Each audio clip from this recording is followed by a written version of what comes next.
आज का श्लोक है अध्याय 10 श्लोक संख्या 12 और 13। अर्जुनोवाच परं ब्रह्म परं धाम पवित्रं परमं भवान् पुरुषं शाश्वतं दिव्यमजं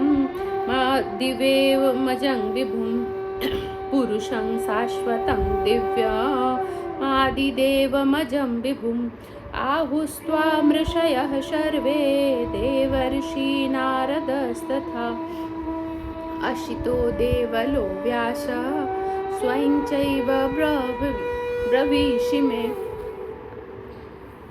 यस सृष्टि मैया।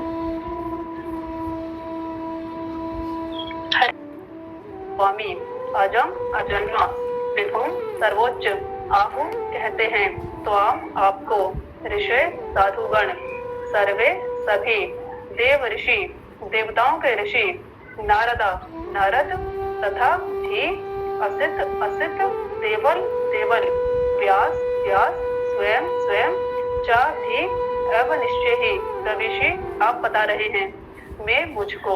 हरे कृष्ण। धन्यवाद। तो यहाँ पर एक चीज है खास, अर्जुनोवाच, मतलब ये अर्जुन लास्ट उन्होंने बोला था। माता जी मैं उज्जैन नियम से बता रही हूँ, अब मेरी गलती नहीं है, आपको अच्छे से करना है। यस। तो यहाँ पर क्या कह रहे हैं कि अर्जुनोवाच, अर्जुन ने लास्ट कब बोला था? अध्याय 8 में श्लोक संख्या 2, उसके बाद से बस सुन रहे हैं, है ना। अब जाकर फिर जब उन्होंने ये पूरा ज्ञान हो गया, चतुश्लोक की गीता भी सुन ली, अब वो भगवान का गुणगान करने के लिए मुख खोल रहे हैं। तो अर्जुन ने कहा आप परम भगवान, परम धाम, परम पवित्र, परम सत्य हैं, और हर चीज़ में परम लगाया है ना, ये इम्पोर्टेंट है कि आप क्या हैं? परम भगवान हैं, परम धाम है, परम पवित्र है, परम सत्य है, आप नित्य हैं, दिव्य आदि पुरुष अजन्मा तथा महानतम है। नारद, असित, देवल तथा व्यास जैसे ऋषि आपके इस सत्य की पुष्टि करते हैं, और अब आप स्वयं भी मुझसे प्रकट कह रहे हैं, है ना। आप खुद भी बता दिया आपने। तात्पर्य, इन 2 श्लोकों में भगवान आधुनिक दार्शनिक को अवसर प्रदान करते हैं, क्योंकि यहाँ यह स्पष्ट है कि परमेश्वर जीवात्मा से भिन्न है। इस अध्याय के 4 महत्वपूर्ण श्लोकों को सुनकर अर्जुन की सारी शंकाएं जाती रही और उसने कृष्ण को भगवान स्वीकार कर लिया।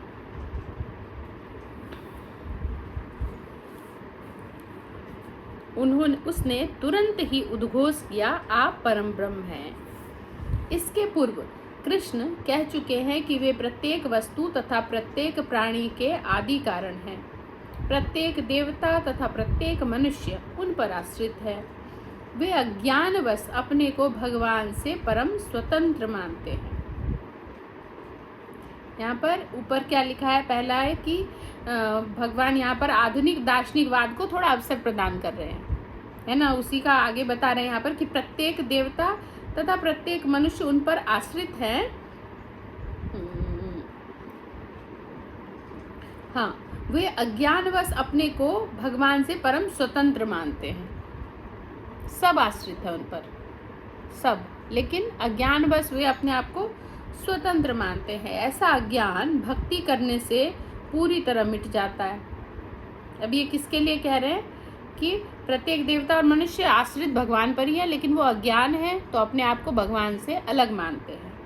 और ऐसा अज्ञान क्या है? भक्ति करने से पूरी तरह मिट जाता है। ये जो अंधकार है, ये जो अज्ञान है, अगर आप भक्ति करेंगे तो पूरी तरह खत्म हो जाएगा। भगवान ने पिछले श्लोक में इसकी पूरी व्याख्या की है। अब भगवत कृपा से अर्जुन उन्हें परम सत्य के रूप में स्वीकार कर रहे हैं।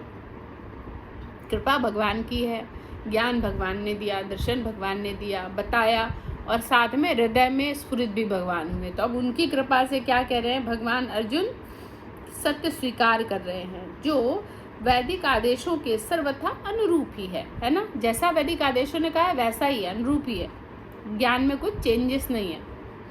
ऐसा नहीं है कि परम सखा होने के कारण अर्जुन कृष्ण की चाटुकारी करते हुए उन्हें परम सत्य भगवान कह रहा है ना। होता है ना भाई, परम सखा है उसको तो अच्छा अच्छा, हाँ हाँ आपको तो सब अच्छा ही दिखेगा उनमें, ऐसा नहीं है। इन 2 श्लोकों में अर्जुन जो भी कहता है उसकी पुष्टि वैदिक सत्य द्वारा होती है।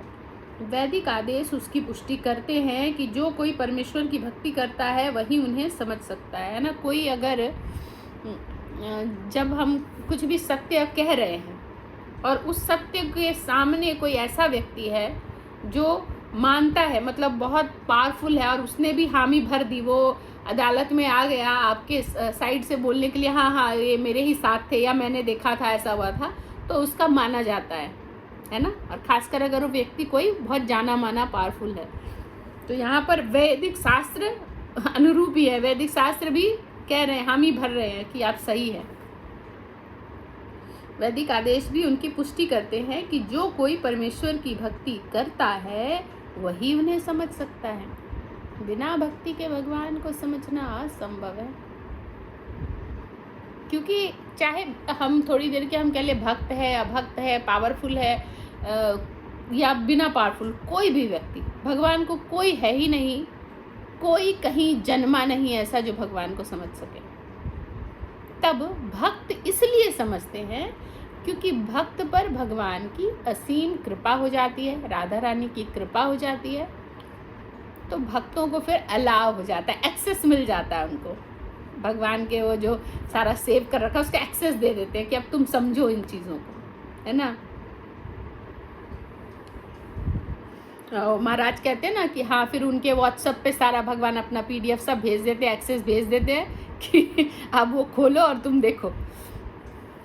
भक्ति आश्रय स्वामी महाराज बहुत सुंदर, उनके तो हर में ऐसे कथा होती रहती है जैसे कोई है ना बच्चों से बात करे, या इतना सीधा सिंपल और बहुत हंसा हंसा के बहुत सुंदर कथा करते हैं। तो क्या कह रहे हैं कि वैदिक आदेश उनकी पुष्टि करते हैं, जो कोई परमेश्वर की भक्ति करता है वही उन्हें समझ सकता है, अन्य कोई नहीं। इन श्लोकों में अर्जुन द्वारा कहे गए शब्द वैदिक आदेशों द्वारा पुष्ट होते हैं। केन उपनिषद में कहा गया है कि परम ब्रह्म प्रत्येक वस्तु के आश्रय हैं, और कृष्ण पहले ही कह चुके हैं कि सारी वस्तुएं उन्हीं पर आश्रित है। कृष्ण भगवान क्या है, पहले ही कह चुके हैं कि सारी वस्तुएं उन पर ही आश्रित है। मुंडक उपनिषद में भी पुष्टि की गई है, जिन परमेश्वर पर सब कुछ आश्रित है उन्हें उनके चिंतन में रत रहकर ही प्राप्त किया जा सकता है। कैसे प्राप्त किया जा सकता है भगवान को? सिर्फ और सिर्फ उनके चिंतन में रत रहकर, डूब कर 24/7 हमेशा, तभी समझा जा सकता है।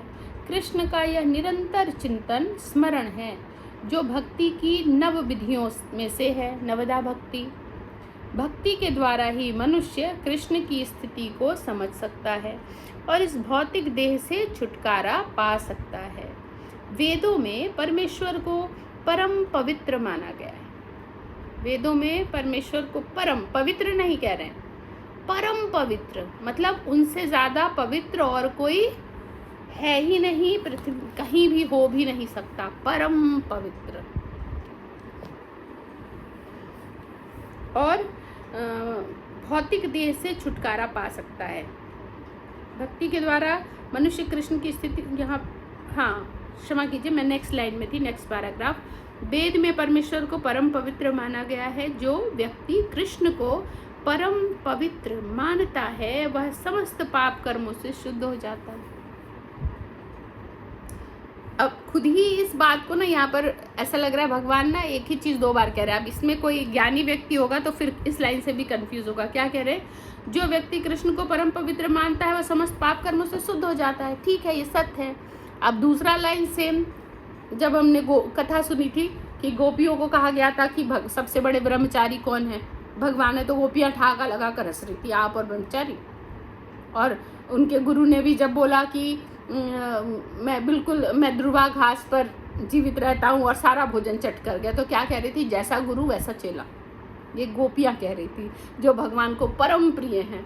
अब इससे खुद ही कॉन्ट्राडिक्टरी उत्पन्न होता है ना, कि भगवान को जिसने समझ लिया कि वो क्या है, इस लाइन को दोबारा समझते हैं कि वो परम पवित्र है और बस इतना जान ले तो वो समस्त पाप कर्मों से छुटकारा हो जाता है। पर गोपियाँ तो ऐसा नहीं समझ रही थी, लेकिन गोपियों के हृदय में अटूट प्रेम था भगवान के लिए, भगवान समझकर नहीं, बस प्रेम था, अकारण ही प्रेम था, और ऐसा प्रेम था जिसकी कोई तुलना नहीं कर सकता, है ना।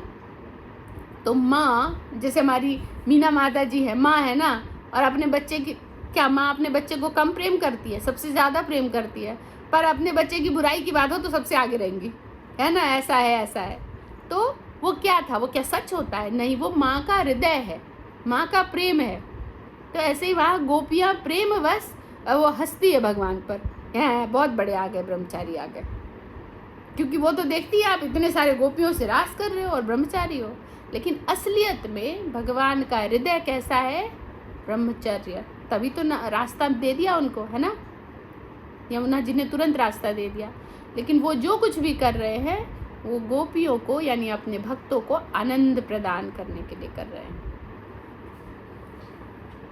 वह समस्त पाप कर्मों से शुद्ध हो जाता है। भगवान की शरण में गए बिना पाप कर्मों से शुद्धि नहीं हो पाती। कितनी भी कोशिश कर लो, कितनी भी तपस्या कर लो, अगर आप भगवान की शरण में नहीं गए हो तो पाप कर्मों से शुद्धि हो ही नहीं पाएगी। हर क्षण हर पल नया पाप बनता ही जा रहा है। आप क्या शुद्ध कर पाओगे? कुछ नहीं कर पाओगे। अर्जुन द्वारा कृष्ण को परम पवित्र मानना वेद सम्मत है। इसकी पुष्टि नारद आदि ऋषियों द्वारा भी हुई है। कृष्ण भगवान है और भगवान को चाहिए कि वह निरंतर उनका ध्यान करते हुए उनसे दिव्य संबंध स्थापित करें। कृष्ण क्या है? भगवान है, और मनुष्य को क्या चाहिए? भगवान से दिव्य संबंध स्थापित करना। और वो कैसे होगा? निरंतर उनका ध्यान करते हुए। वे परम यहाँ पर ध्यान का हम आई थिंक मतलब समझते हैं, वो ध्यान नहीं जो योगी करते हैं आंखें बंद और बस ध्यान में है, उस ध्यान की बात नहीं कर रहे हैं, क्योंकि वो ध्यान तो है निरंतर 24 घंटे, 24 घंटे भी नहीं, निरंतर जब तक है थे रहेंगे। तो ऐसे भी मुझे नाम नहीं याद आ रहा, भागवतम में, एक मिनट, भागवतम में चर्चा है एक ऋषि के लिए कि उनके गर्भ से जब उनको ब्रह्मा विष्णु महेश, मतलब उन्होंने जब उत्पन्न किया, ब्रह्मा विष्णु महेश उनके गर्भ से उत्पन्न हुए थे पुत्र रूप में, तो कैसे उन्होंने 1000 साल तक तपस्या की थी। और कैसी तपस्या? एक पैर पर खड़े थे और एक पैर पर खड़े होकर भी धीरे धीरे उन्होंने हवा पीकर जिया था। हवा, बस खाया पिया क्या? हवा। तब ऐसे योगियों को पैदा कर पाए। तो यहाँ पर कहाँ पर थे हम?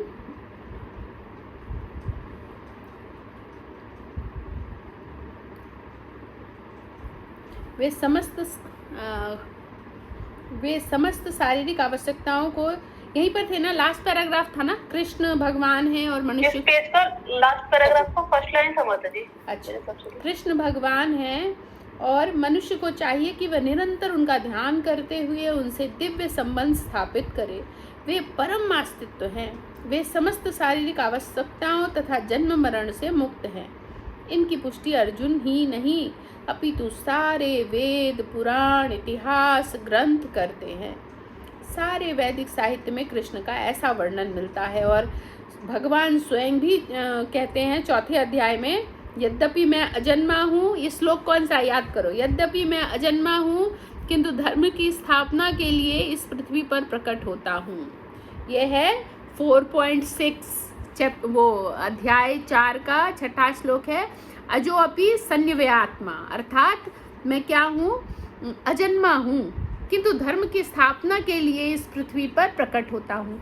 वे परम पुरुष हैं, उनका कोई कारण नहीं है, क्योंकि वे समस्त कारणों के कारण हैं और सब कुछ उन्हीं से उद्भूत है।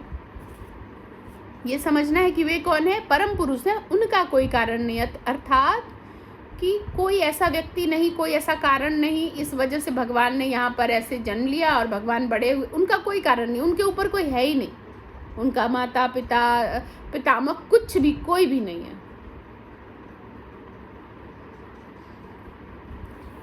तो यहाँ पर कह रहे हैं कि क्योंकि वह समस्त कारणों के कारण है और सब कुछ उन्हीं से उद्भूत है, ऐसा पूर्ण ज्ञान केवल भगवत कृपा से प्राप्त होता है।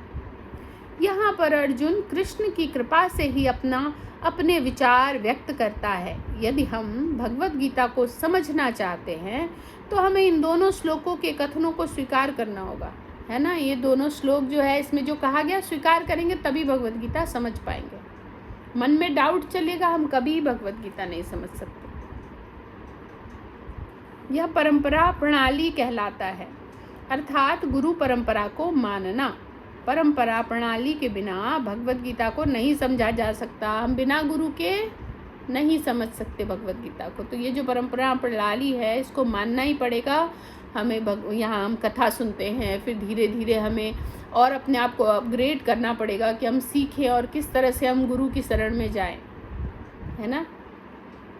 तो दीक्षा लेनी ही पड़ेगी, नहीं तो हम इस परंपरा के बिना, यहाँ पर मैं नहीं कह रही, मैं अपने गुरुदेव को प्रमोट नहीं कर रही, लेकिन यहाँ पर लिखा है कि इस परंपरा प्रणाली के बिना भगवत गीता को नहीं समझा जा सकता।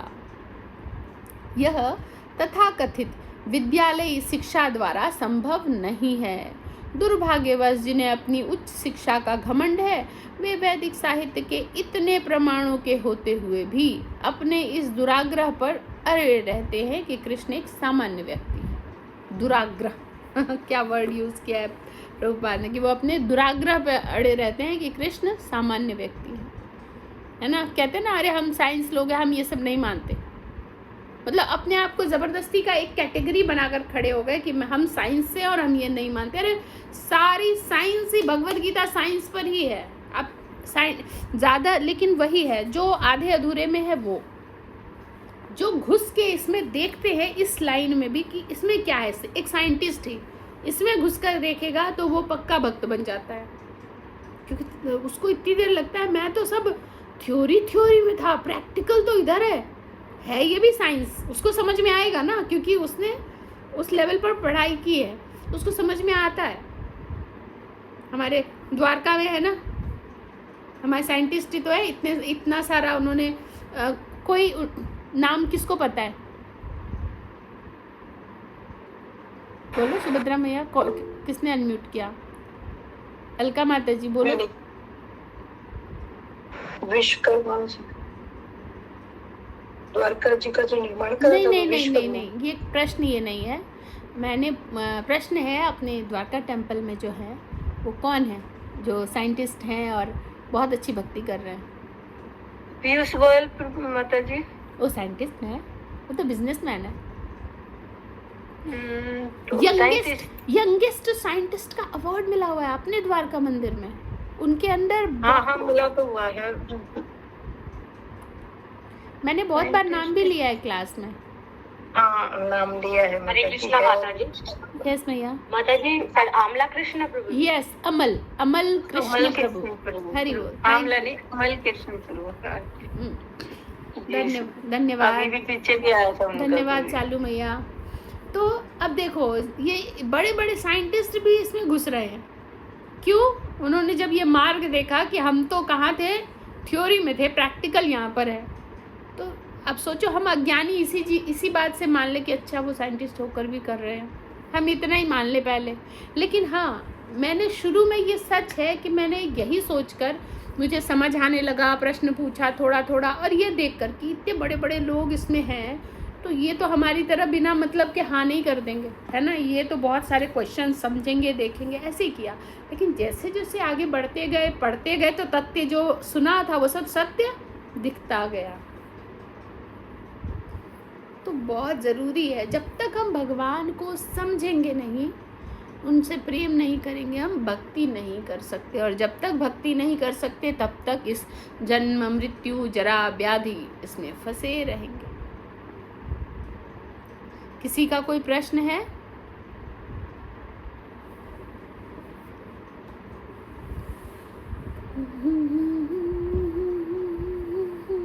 श्लोक पूरा नहीं हुआ है माता जी, पूरा हो गया क्या? मेरे हिसाब से तो हो गया। हाँ हो गया, नहीं हुआ। हो गया। लास्ट लाइन सुनो, इस दुराग्रह पे अड़े हैं, मैंने दुराग्रह दोहराया था ना, कि इस दुराग्रह पे अड़े हैं कि कृष्ण सामान्य व्यक्ति हैं। यस, ये हैंड रेज शालू माता जी का है या परवेश प्रभु जी का?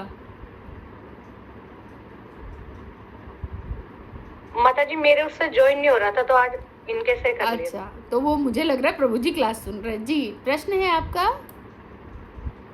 नहीं माता जी, वो बताने के लिए ही। अच्छा ठीक है। ये सृष्टि भैया, प्रश्न पता है किनका होता है? जो चीज़ों को ठीक से सुनते हैं, मंथन करते हैं, तब अटकते हैं। जो सुना सुना सुना निकल गया, वाह, तो वो तो भक्त हैं कि आउट ऑफ मतलब इतने हम्बल होते हैं ना भक्त, कि हमें कहते हैं कि अच्छा लगता है आप सबको सब समझ में आ गया। एक्चुअली ऐसा नहीं है, हम बड़े ही लाइट होकर सुनते हैं, जैसे कुछ स्टोरी हो रही है, वाह ठीक है हम सुन रहे हैं, अच्छा लग रहा है, क्योंकि भगवान की कथा है, मिश्री तो घोलेगी ही कानों में, सुन लिया निकल गए। लेकिन जब हम उसको गौर से सुनेंगे ना, अब भागवतम में देखो, जब व्यासदेव जी कथा कह रहे हैं, वो कितना बृहद कहते होंगे, फिर भी परीक्षित महाराज गौर से सुन के फिर पूछते, तो ऐसा क्यों हुआ, तो वैसा क्यों हुआ, तो ये क्यों, हर चीज़ में प्रश्न है, क्योंकि बहुत ही डीप सुन रहे हैं वो। तो तब प्रश्न तो आते हैं जब हम गहराई से सुनते हैं। यस सृष्टि मैया। हरे कृष्ण माता जी। अब तो माता जी पता है, इतना ज्यादा प्रश्न ज्यादा आने लगा है मेरे माइंड में। आप पिछले श्लोक का कुछ बताते हो ना, तो उससे ही मेरा मन करता है कुछ उसमें भी आता है, जैसे बट उतना नहीं पूछती हूँ, बहुत ज्यादा ही हो जाता है।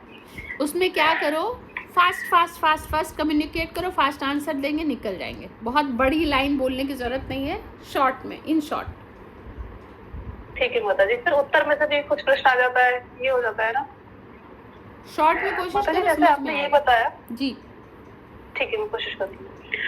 जैसे माता जी जो इसका अर्थ है, अर्जुन ने कहा आप परम भगवान, परम धाम, परम पवित्र, परम सत्य हैं, आप नित्य दिव्य आदि पुरुष जन्म तथा महानतम है। इसमें आपने एक लाइन अभी ऐड की थी कि भगवान को हर बार वो परम कह रहे हैं, मतलब भगवान सर्वोच्च है, यही दिखाने के लिए ना। परम का मतलब क्या होता है? परम का मतलब हिंदी है ना, परम, परम का मतलब क्या होता है? सर्वोच्च, सर्वोच्च, यस, सबसे ऊपर। तो वो हर बात में भगवान को सर्वोच्च कह रहे हैं, चाहे वो कोई भी हो। कई बार हम कहते हैं ना, अरे ये तो धाम है, ये तो तीर्थ है। बहुत सारे धाम है और तीर्थ हैं, बहुत सारे धाम और तीर्थ है, लेकिन उसमें परम भगवान ही है। परम धाम, पवित्रम परमम मुदम, है ना, परम सब कुछ भगवान ही है।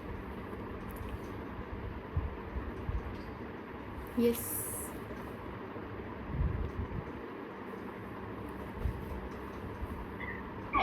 एक माता जी मैंने कुछ क्वेश्चन टिक किया है यहाँ पे। ये जो इसी वाले पैराग्राफ में लाइन है, प्रत्येक देवता तथा प्रत्येक मनुष्य उन पर आश्रित है, वे अज्ञानवश अपने को भगवान से परम स्वतंत्र मानते हैं, ऐसा अज्ञान भक्ति करने से पूरी तरह मिट जाता है। मैं इसे कुछ समझना चाह रही थी। इसमें भगवान ने पिछले श्लोकों में इसमें देवता, इसकी पूरी व्याख्या की है। इसमें देवता और मनुष्य दोनों की चर्चा की गई है कि सब भगवान से ही उद्भूत है। पर मनुष्य, कई बार हम अपने आप को स्वतंत्र मानते हैं ना, कई बार देवता भी कंफ्यूज हो जाते हैं।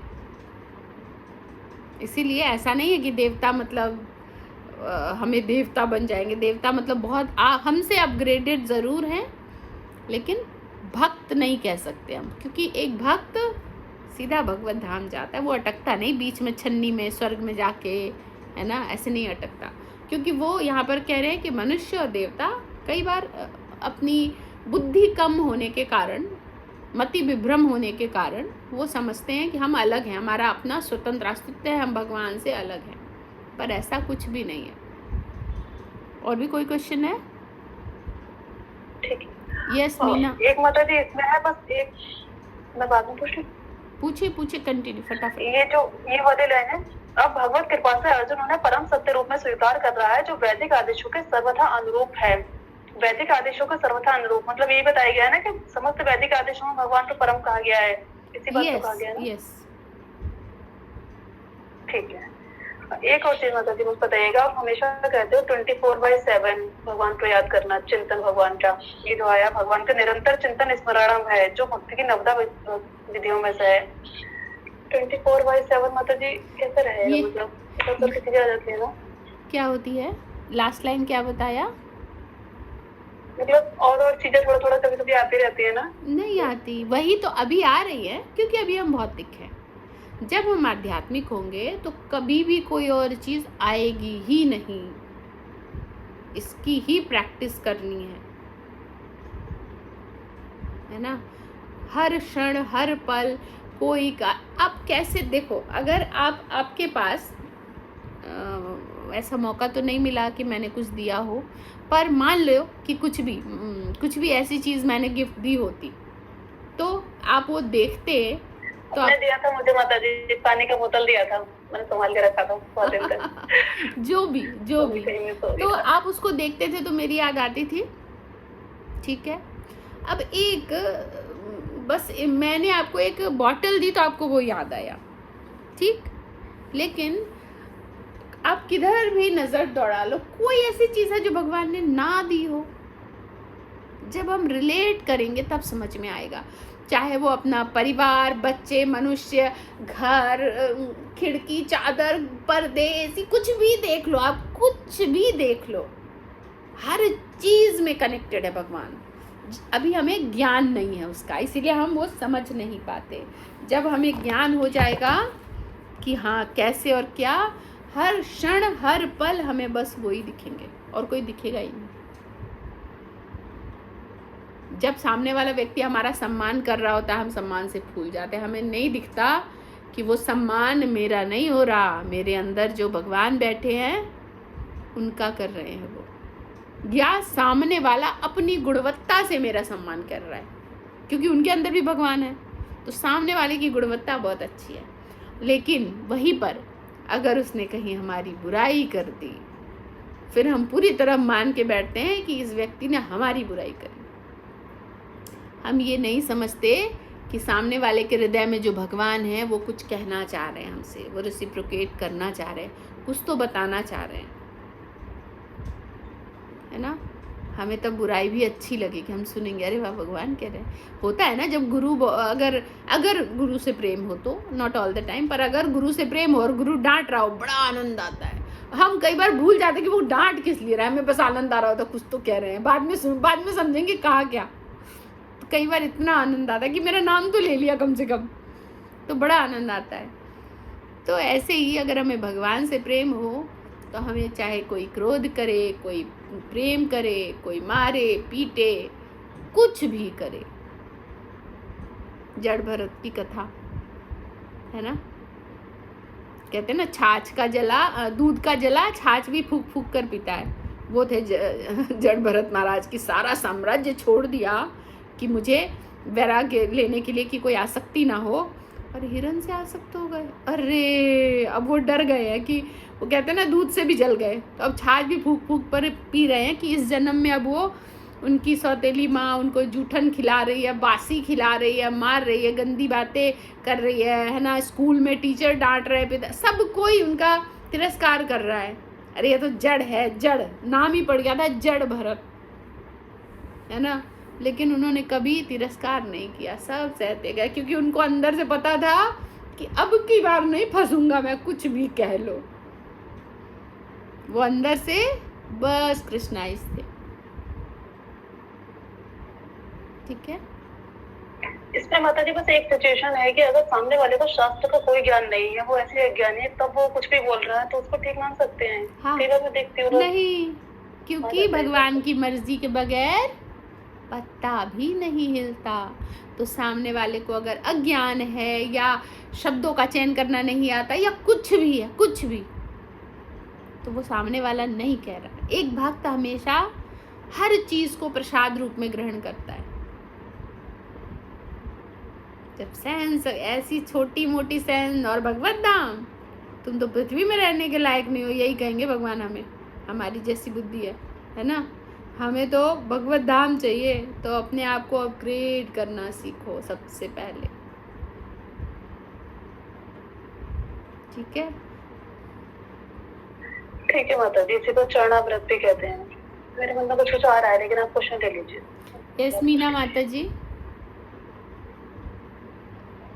हरे कृष्ण माता जी। सभी को माता जी यही माता जी ने मेरा क्वेश्चन पूछ लिया, वही लाइन मैं भी कर रही थी कि वे अज्ञान में अपने को भगवान से परम स्वतंत्र मानते हैं। फिर आपने जवाब दिया था कि भक्त सीधे अब भगवान के धाम जाते हैं, वे बीच में नहीं अटकते। तो माता जी जो देवता लोग जो होते हैं वे भक्त नहीं होते, वे भक्ति के द्वारा ही तो देवता बने होंगे। नहीं, भक्ति के द्वारा देवता नहीं बनते हैं। कैसे बनते हैं?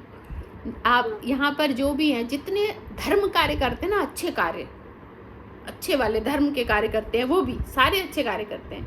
लेकिन मैं अच्छा कार्य, मैं दान दूंगा, ये शास्त्रों में लिखा है, मैं ना प्याव बनवा दूंगा, मैं लोगों की हेल्प करूंगा। अच्छे अच्छे लोग नहीं होते जिनको हम अच्छे लोग कहते हैं, वो तथाकथित अच्छे लोग, दानी, हाँ दानी, हेल्प करने वाले बहुत तरह के, तो वो तथाकथित अच्छे लोग, तो वो अपग्रेड माने गए। अब वो उनका पोस्ट बढ़ गया, देवता बन गए वो। अब उन्होंने सबको सुख दिया है, भगवान उनको ऑपुलेंस में बुलाते हैं, आओ मैं तुम्हें सुख देता हूँ। अब उनको स्वर्ग में ले गए और खूब सुख देंगे।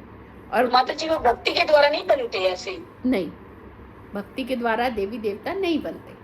भक्त पहली बार सुन रही हूँ। यही तो हमें, अच्छा है ना प्रश्न पूछा, यही तो हमें नहीं पता। सामने वाला कोई व्यक्ति है बहुत अच्छा करता है, तो हम कहते हैं ना, अरे ये तो स्वर्ग जाएगा, हम कहते हैं ना। कभी हमने सुना ये तो भगवत धाम जाएगा? नहीं माता जी, ये तो भगवत धाम, तो गोलोक धाम, ये कुछ भी मान लो भगवान के धाम, तो हम जब से जुड़े हैं आपसे, इस्कॉन से जुड़े हैं, थोड़ा सा इस, नहीं तो आप तभी जाने, नहीं तो हम तो स्वर्ग नरक दो ही बातें जानते थे। इस पे ही तो हम चर्चा करते हैं कि हम नहीं, दो नहीं, हम तीन जानते थे, स्वर्ग नरक पृथ्वी। मैं भी यही जानती थी कि अपग्रेड हो गए तो स्वर्ग, डिग्रेड हो गए तो नरक, और ऐसे ही यहाँ तो पृथ्वी पर बने रहेंगे, ये तीन ही जानते थे। तो जब हमने शास्त्रों को पढ़ा, डीप में घुसे, भागवतम पढ़ा, भागवतम कोई पढ़ता कहाँ है? सब कहते हैं हाँ, मैं बहुत हुआ तो मेरे घर में है भागवतम, बड़े प्राउड होके कहेंगे मेरे घर में भागवतम। अरे घर में होने से क्या हुआ, तुम्हारे किचन में सब कुछ है, खाओगे नहीं तो कैसे होगा, है ना? तो वही बात है, इतनी पावर मिल जाती है कि फिर वो हम लोगों की इच्छा पूर्ति करते हैं देवी देवताओं को। हाँ, देवता एक किस्म के मैनेजर हो गए भगवान के, उनको, क्योंकि उन्होंने इतना ज्यादा लोगों का भला किया है। तो भगवान क्या कहते हैं, दना जैसा तुम चाहते हो तथास्तु कहते हैं ना भगवान, जो तुम चाहते हो मैं उसी में खुश हूँ। वो जीवन भर उसने सबकी मदद की।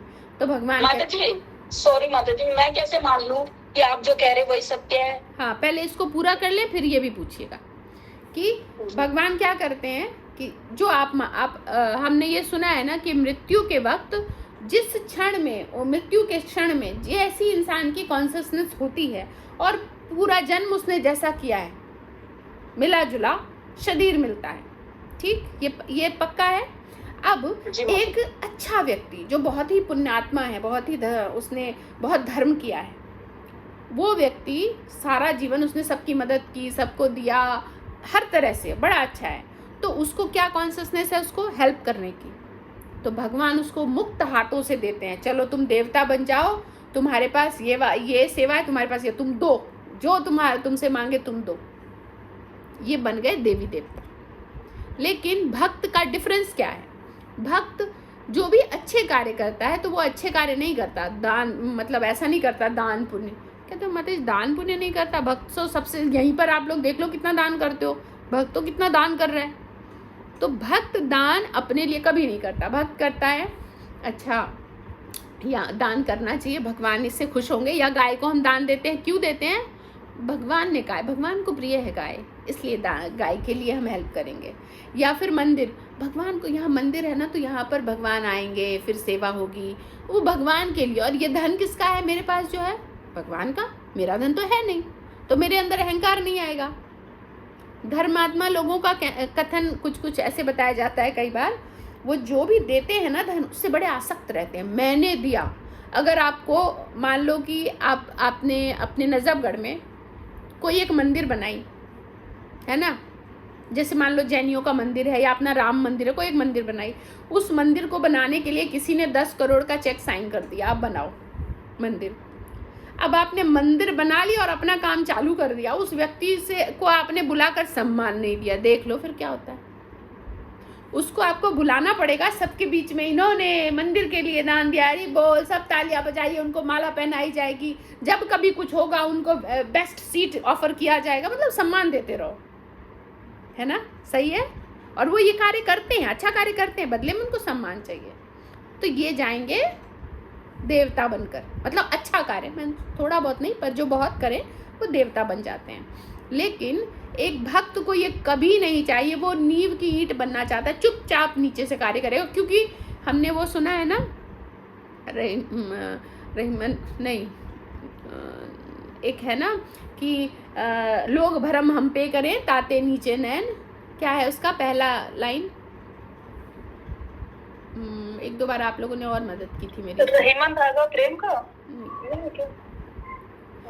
यस दीपशिका माता जी, वो है देने वाला देत है। हाँ, देनहार को और है, थैंक यू, देनहार को और है भेजत सो दिन रैन, कह रहे हैं देने वाला कोई और है, वो दिन रैन मुझे दिए जा रहा है, पर लोग भरम हम पे करें ताते नीचे नैन, लोगों के सामने मैं ही आ जाता हूँ, उनको लगता है मैं ही दे रहा हूँ उनको, तो इससे मेरी नजरें झुक जाती है, प्रभु मुझे शर्म आ रही है कि आप मुझे दिन रात देते हो, मैं उनको दे देता हूँ तो वो मेरा नाम गुणगान कर रहे हैं, है ना।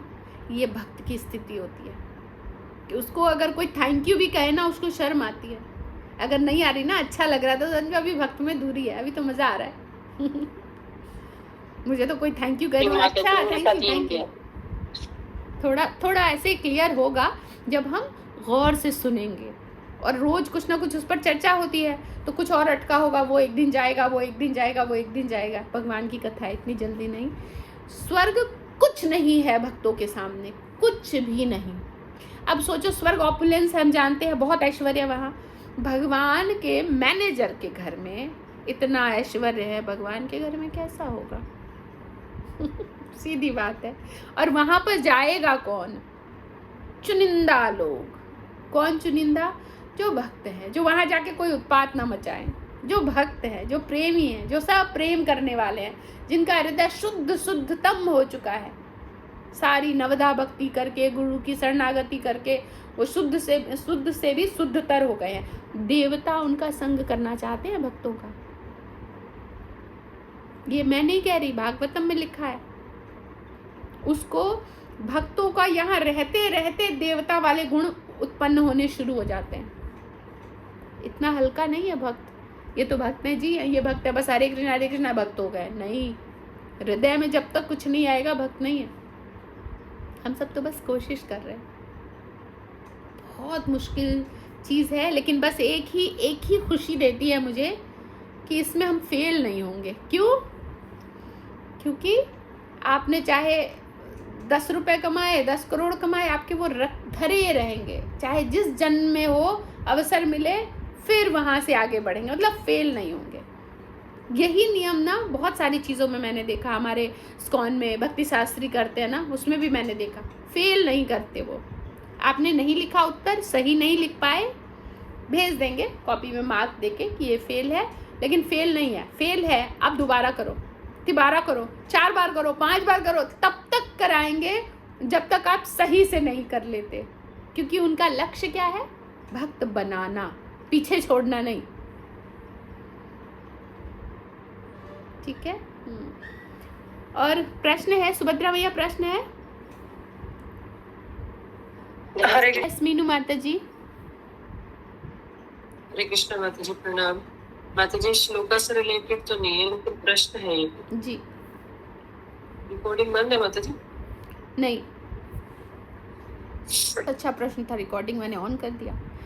कि प्रश्न क्या था कि प्रभुपाद ने भी अपनी भक्ति तब शुरू की जब भगवान ने सब कुछ छीन लिया, तो हम तो घर गृहस्थी में भक्ति कैसे करें?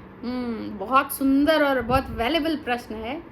प्रभुपाद जन्म से ही भक्त थे, जन्म से ही भक्ति किया उन्होंने। जब हम प्रभुपाद लीलामृत पढ़ते हैं तो हमें पता चलता है कि शुरू से ही वो भक्ति ही कर रहे थे और कुछ था ही नहीं।